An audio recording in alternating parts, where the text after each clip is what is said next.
CP Radhakrishnan देशाचे नवे उपराष्ट्रपती। राधाकृष्णन यांना मिळाली 452 मतं, तर इंडिया आघाडीच्या बी सुदर्शन रेड्डींना मिळाली 300 मतं। इंडिया आघाडीची काही मतं फुटल्याची चर्चा।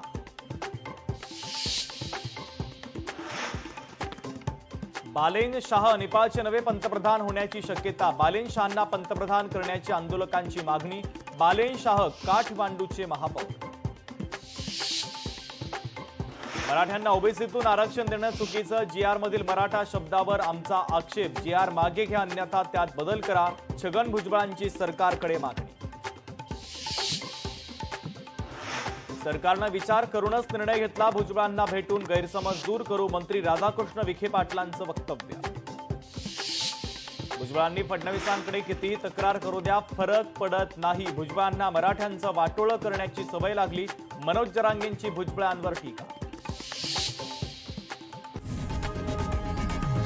लोकशाही मराठी ऐका, पहा, जागरूक रहा।